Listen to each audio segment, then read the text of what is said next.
So, ayan na naman si Marvin to the rescue. Bubuhatin na naman. Ayan. Ang po yan.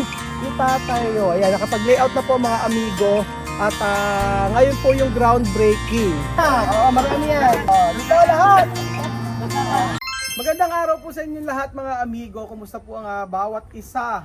For today's video, ngayon po ay makikita niyo po ang ating pinapangarap na bahay. Opo mga amigo, ngayon po yung groundbreaking po ng ating bahay na nais nating ipagawa. So nag-aantay na lang tayo ng ng pagkain bago simulan. So siyempre sasama natin si Kuyang Poge. Ayan po, para po makasama natin sa groundbreaking at pakakainin po natin ng balat ng lechon. Isang stroke ulit. Isang stroke. Bastos eh. Ang kapatid. Isang stroke. Dalan niya may lechon. Papakainin natin si Pogi ng lechon. Ayan na. Sa kanya, isang higa pa. Kakain ka ba ng lechon? Anong hindi na? Hindi kaya ba? Sige, kaya yan. Siyempre kasama ka dapat sa groundbreaking. At tayo magpipicture-picture. Ayan, kaya? Baliktad. Oo, sa bagay. Mas maganda pa ganyan para pagka sakali mang magdire-diretso, pahiga. Para pa nagdire-diretso, pahiga lang. Hindi pa subsob. Ano ka na? Okay, tara na. Sasabihin tayong lahat. Pumunta. Ayan po. So ayan po mga amigo, nandito na po ang ating pamilya na kung saan magkakaroon po tayo ng groundbreaking na pinangungunahan po ni Belinda. So ito pinakamahirap na challenge. Ito ang pinakamahirap na challenge mga amigo. So ayan na naman si Marvin to the rescue. Bubuhatin na naman. Ayan, pabaliktad daw. To the rescue po tayo mga amigo. Ayan, at magsisimula na po ang ating groundbreaking. So, ayan po ang ating mga bisita. Si Kuya Beljun, ang nanay ni Belinda, ang mother ni Raul, si Pastor Ramil na magpe-pray, si James, si Chuchen na bagong gising, si Kylie. Yan ang yung challenge dyan. Si Kylie, si Princess, si Lola Eden, si Amari, at saka si Chuchay. Ayan, So, handa na po ba kayo mga amigo? Konting kaalaman lang po mga kakabayan ko. Yung ating bahay po na pinagawa po before ay lumalaki na po kasi ang ating pamilya at hindi na po kami kasya doon. So, kami hirap na po at maraming pagkakataon na hindi po nakapagpapahinga ng maayos. Gawa po ng napakalit po ng kwarto namin. Opo, sa kwarto namin, tatlo kami nakahiga doon. Ako, si Chuchen, tsaka si Kasi dati nga ang gusto ko lang talaga ay magkaroon kami ng isa lang talagang anak. So okay na ako doon. Ngunit doon dumami ang ating pamilya. Nandiyan si Chuchen, tapos si Kylie, si Lola Eden, si Chuchay, diyan na rin po natutulog sa amin. At syempre marami na rin po tayong mga gustong ampunin sa ating bahay. Kaya po naisipan po nating magpagawa ng ating pangarap na bahay. At dito po yan itatayo. Ayan, nakapag-layout na po mga amigo. At ngayon po yung groundbreaking. So, diretso po tayo mga kababayan ko. Ayan, ito po ang lupa na ito ay minana ng aking nanay. Minana ng aking nanay na hinati-hati po sa aming magkakapatid. Ngayon, dito po tayo magtatayo na hinayaan po tayo ng ating kapatid na si Kuya Romeo na dito raw po tayo magtayo ng ating bahay. So, ayun po, naka-start na po siya actually, pero pinasimulan ko na para po makita nyo kung gaano kalaki po yung ating itatayong house. Ganyan na siya, hindi siya malaki kung hindi po Sakto lang. sakto lang. At sa ngayon po, ito po yung ating ipapatayo. Mamaya po makikita nyo po yan para sa ating groundbreaking. Ayan. May pasilip. May pasilip. Dito na tayo. Saan tayo? Pasok mga suki. Ayan na. Let's go. Dito na tayo. Mag-jogging. Pastor Ramil. Asan yung maganda kailangan. Ano ba maganda tigi-tigisa siguro. Asan na yung mga Ako na rin ang gumagawa ng Okay, ito. Ayan, hawakan mo Ate Kylie. Yan, ganyan. Amari. Yan. O may mga eksena tayong ganito. Sige, tigisa tayo para masaya. Ayan yung gold na pala, ibigay na. Okay, chuchan. O yan.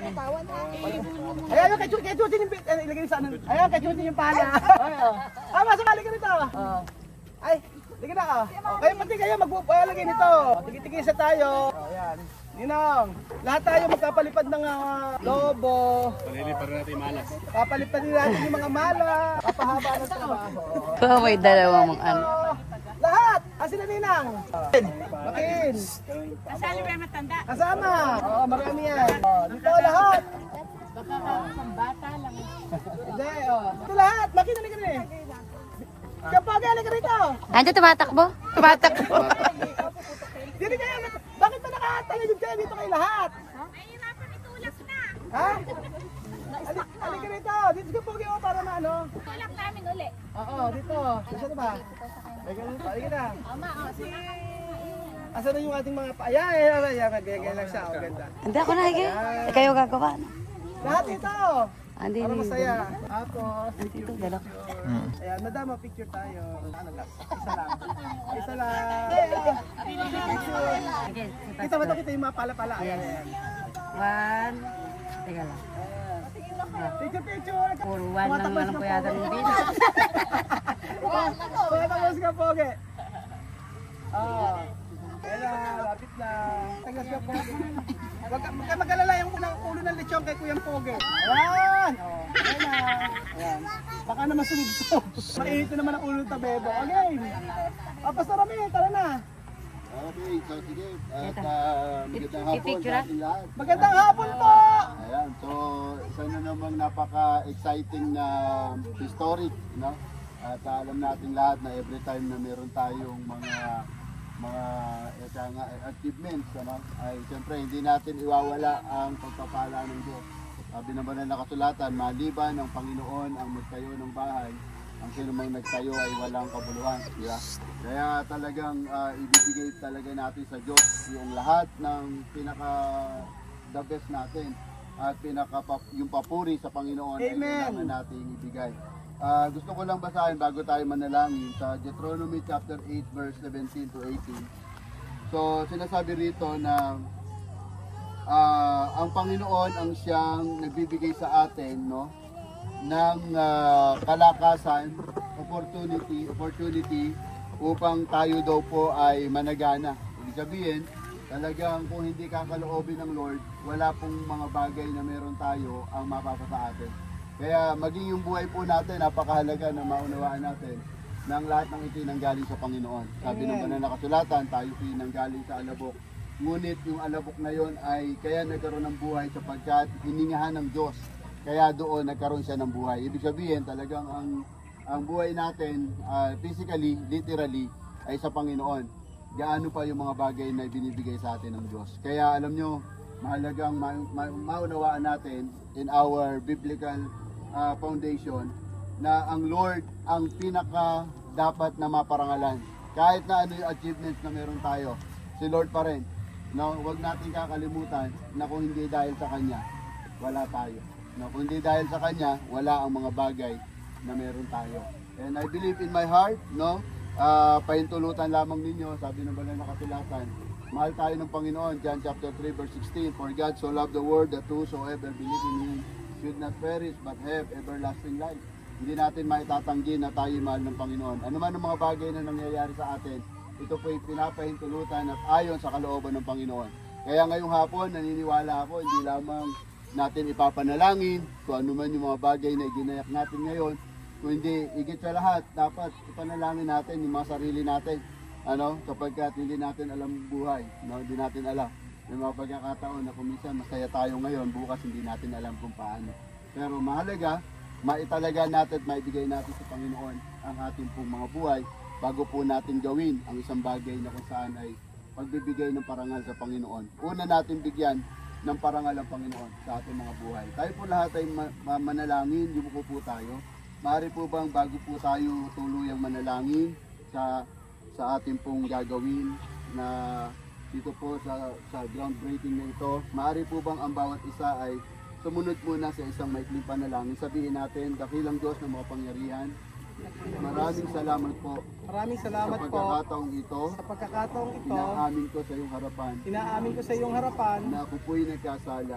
na ako po'y nagkasala. Patawarin mo po ako. Patawarin mo Sa po oras ako na ito, sa oras na isang ito. pagkakataon na ibinibigay mo, Isang pagkakataon na binibigay mo na ako, Panginoon, na ako, ay may Panginoon, talaga ang aking buhay na may talaga ang aking buhay para sa iyo. para sa iyo. Kaya sa oras na ito, Kaya sa oras na ito, humihingi po ako, Panginoon, humingi po ako, ng Panginoon, paglilinis ng paglilinis sa lahat ng aking karamihan, sa lahat ng aking sa lahat ng karumihan, aking kasalanan. sa lahat ng aking kasalanan. Binubuksan ko ang aking puso Binubuksan ko ang aking at puso pinapapasok ko ang Panginoong Asus at pinapapasok ko bilang aking Panginoon bilang aking at Panginoon. sariling tagapagligtas. Sa sarili ko po. Salamat, Ama, Salamat, Ama, sa opportunity na ito sa opportunity nito na ikaw ay maparangalan na ikaw ay at mapangalaman ikaw ay aking tanggapin sa aking sa aking tanggapin buhay. sa aking Sa buhay. iyo ang papuri Sa iyo ang sa papuri pangalan ni Jesus. sa pangalan ni Jesus. Amen.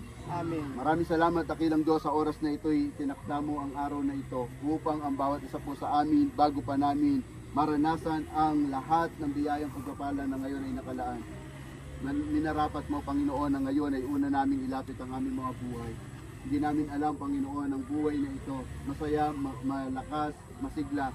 Subalit hindi namin alam ang mga susunod na mga kabanata ng aming buhay. Pero ngayong umaga o ngayong hapong ito, naniniwala kami na ito ang pribilehiyo at ito ang pagkakataon na minsan pa'y bigyan ka namin ng pinakamataas na pagpupuri at pagsamba sa aming mga buhay sa pamamagitan, Panginoon, ng pagtanggap po namin muli sa iyong bugtong na anak, walang iba kundi ang aming Panginoon Kristo.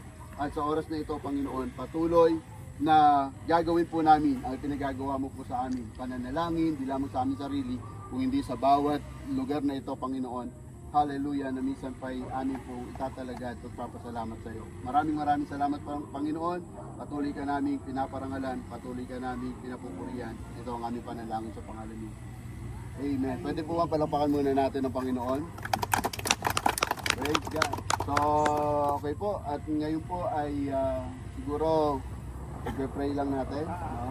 At gusto ko lang malaman ano po ang specificong papagawa dito. Bahay ba? O Bahay po. another resort? O? Bahay po. Bahay. So, okay. So, sabi ng banal na kasulatan, nabanggit ko kanina, awit 127, maliban na ang Panginoon na nagtayo ng bahay, ang mga nagtayo nito ay walang kabuluhan. Ang mga nagtayo nito ay walang kabuluhan.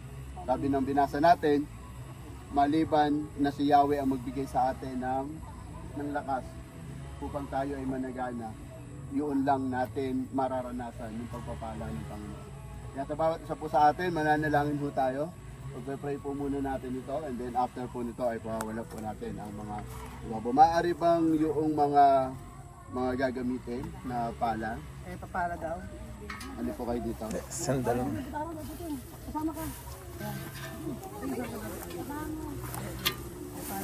Kapala ka, no? Pala ka tutin. Lagyan pala mo. Ah. Nilagyan mo. Ayan. Kapala rin pala. Okay. Yan. Yan na. Sige po, sama-sama po tayo manalangin. Maaari bang itaas natin ang ating kamay? Ito ituro natin sa lugar na ito.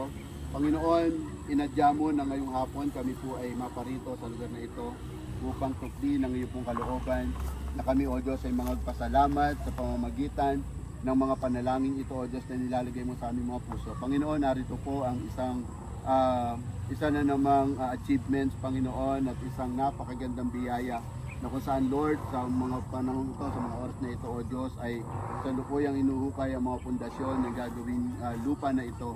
Lord, we pray, Lord God, na patuloy na ang iyong biyaya, O Diyos, ang siyang mangyari at maganap dito po sa lugar na ito. Sinabi mo, Panginoon, sa iyong mga salita, maliban na ang Panginoon na magtayo ng bahay, ang itinatayo at nagtatayo ay walang kabuluhan. Panginoon, ginawa po namin, una itinalaga namin ang aming pong mga sarili, at sa oras na ito, itinatalaga po namin ang lugar na ito.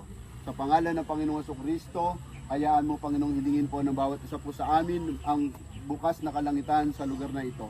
Panginoon, anuman ang mga ginawa at itinanim ng dyablo sa lugar po na ito, ay hindi po namin, Panginoon, pinahihintulutan at sa oras na ito ay aming pinuputol ang anumang hawak ng kaaway sa lugar po na ito. Even the spirit of evil spirit, the spirit of death, yes, in the mighty name of Jesus, ang lahat, Panginoon, ng mga espiritong hindi para sa iyo sa lugar na ito, ngayong oras na ito ay amin pong inuutosang lumaya sa pangalan ng Panginoong Kristo. At hayaan mo ang amin lamang pong i-invite, Lord God, sa lugar na ito ay ang espiritu ng kapayapaan, espiritu ng pag-ibig, espiritu, Panginoon, ng kasaganaan, espiritu, Panginoon, ng pagkakaintindihan, espiritu, Panginoon, ng pagmamahalan.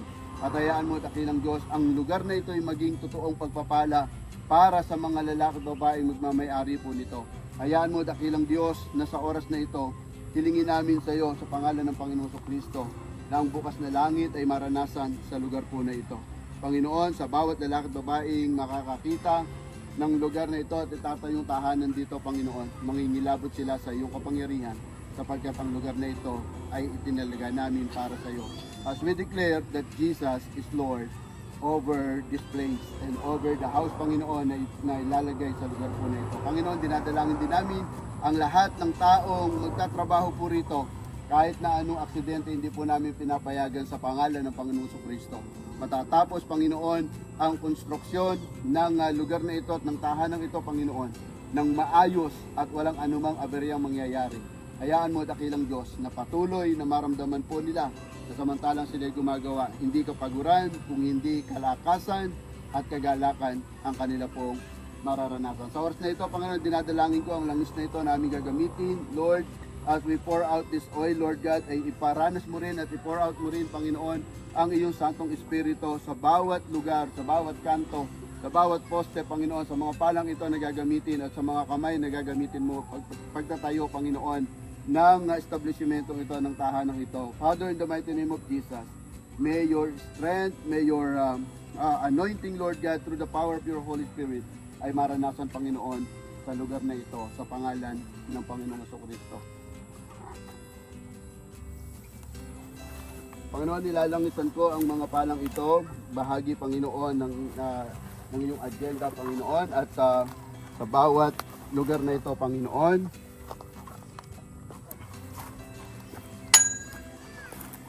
bawat pundasyon, O Diyos, ay maging matibay.